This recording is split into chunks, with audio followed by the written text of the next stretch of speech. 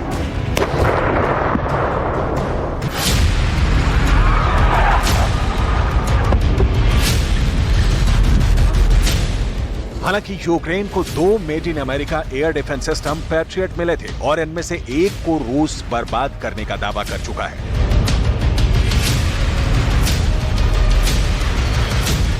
जबकि यूक्रेन ने इसी डिफेंस सिस्टम से 16 मई को रूस के हाइपरसोनिक और परमाणु ताकत से लैस 6 किंजल मिसाइलों को मार गिराने का दावा किया था।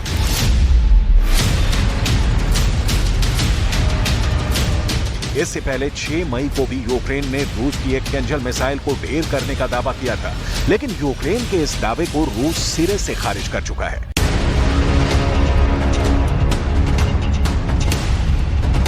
पुतिन के रक्षा मंत्री ने यूक्रेन के इस बड़बोलेपन को यह कहते हुए नकारा था कि रूस ने अब तक इतनी किंजल मिसाइलें इस्तेमाल ही नहीं की हैं, जितनी यूक्रेन मार गिराने के दावे कर रहा है।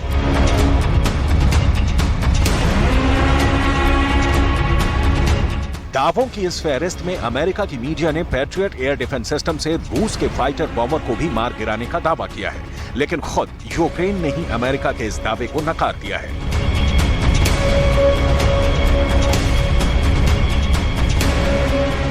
अमेरिका की मीडिया में जब यह खबर चली कि पैट्रियट ने रूस के फाइटर बॉम्बर को जमींदोज कर दिया है, तब रूस की एयरफोर्स के प्रवक्ता ने क्या कहा, उसे गौर से देखिएगा। ज़ेलेंस्की की वायुसेना के प्रवक्ता यूरी एहनाट ने कहा, हमने इसकी घोषणा नहीं की, हम जब भी कुछ मार गिराते हैं तो हम इसका ऐलान जरूर करते हैं।